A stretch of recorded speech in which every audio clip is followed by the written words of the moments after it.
I'm working on getting some things packed in my car today so I can hit the road.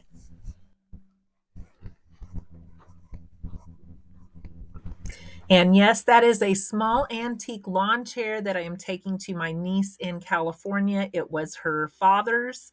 And I have my jug water, my lawn chair, some genealogy that I'm taking her.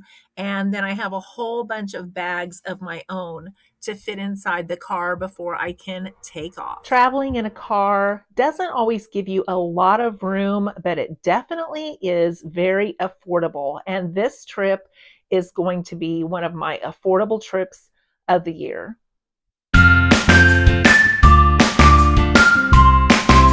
A lot of people don't travel because they feel like they don't have the money to do it. And that's why I take a few car trips during the year, is because they are way more affordable. I can pack a lot of things in my car that you might end up having to buy if you flew or if you traveled maybe in another way. I like having my RV as well. I usually keep it stocked all year round with things that I need so we can take off by just adding some food and clothes and take off. But in my car, I have moved a bunch of the stuff from the RV into my car so that I will have it for the trip. I take a first aid kit with Band-Aids, I take nose spray, I take cold medicine. I take a lot of those things that you might have to pick up if you were on vacation. I also pack a lot of my food. This time I'm taking canned goods. I'm taking a can opener. I have got a little pot warmer that will go into my cigarette lighter so that I can make ramen noodles, so I can make coffee. And I also have got some window blinds that will go on my car so I can roll down my window to get air and still keep the bugs out. So it's as good as it can be, and it saves me a lot of money. I pack water, as you saw in that first clip. I may have to refill some jugs, but I'm starting out with 6 gallons of water that I'm taking with me. I take all of my prescription medicine. I make sure that they're pre-filled ahead of time. I take my laundry products so that I can stop along the way and do laundry if I need to.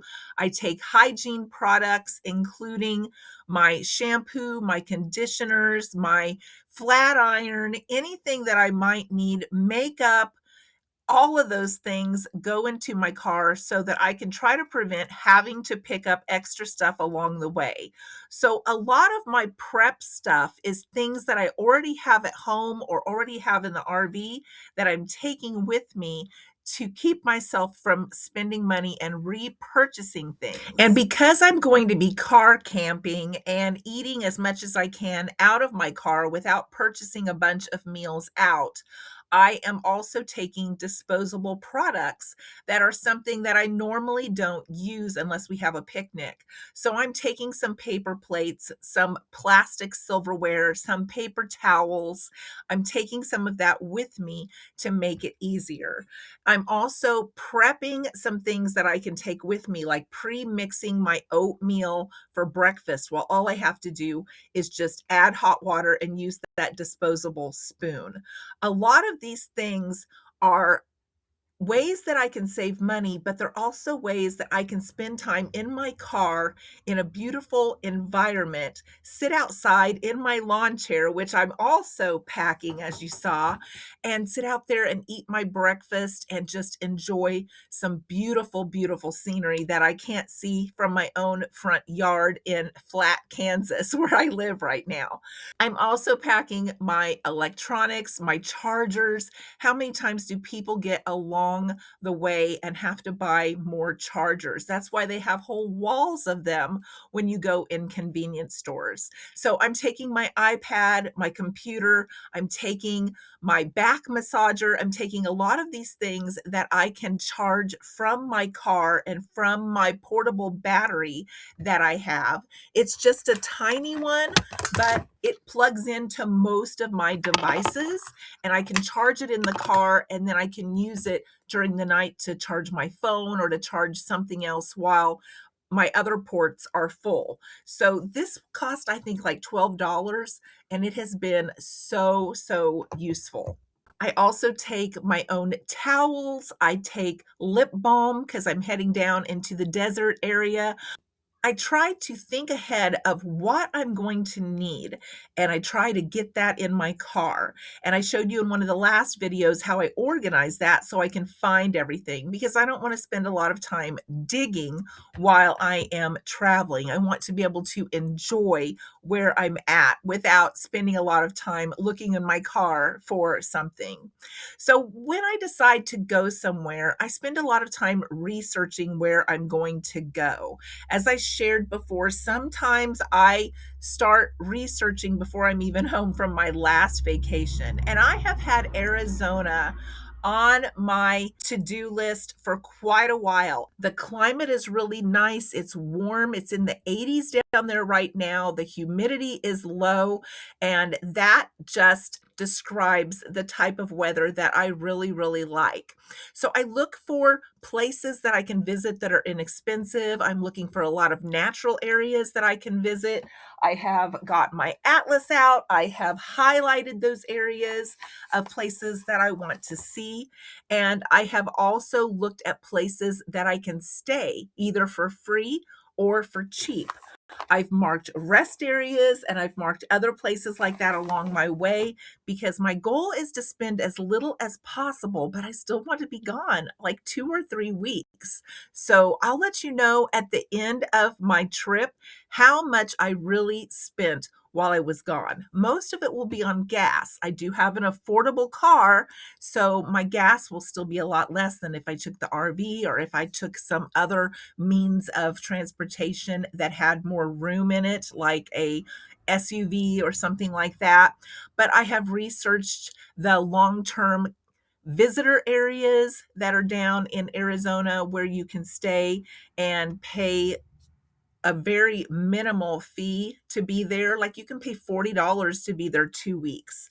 I have also researched the BLM land, the Bureau of Land Management land, and a lot of people in Quartzsite stay there, but they are self-contained with their own bathroom, their own water, their own showers, and their own solar setup. So I don't have any of that. My goal someday is to have some solar setup or to have a larger battery that I can take with me. But I want to be able to camp somewhere where there are bathrooms. I don't even care if they're pit bathrooms. I have my alcohol gel, I have my wipes, I have all kinds of things to be as safe as possible. But I want to be able to park somewhere where there are bathrooms. So I research cheap places to stay, cheap places to visit. I map out my route. I research where I'm going, and I have all of that in mind before I take off. Now, that's not to say that I don't see something along the way and decide I want to stop. And I'm sorry, I feel like I've been fighting a sunbeam this whole video. So hopefully this is a little bit better. But that is the beauty of being able to just get in your car and go and be early retired. I don't have any time frame that is preset for me. I don't have to be back to work by a certain day. And I'm traveling alone, so that gives me the freedom to stop if I'm tired, to stop if I need to go to the bathroom, to stop if I decide I want to spend the night and I'm done for a while, to stop if I see something along the way that I want to explore.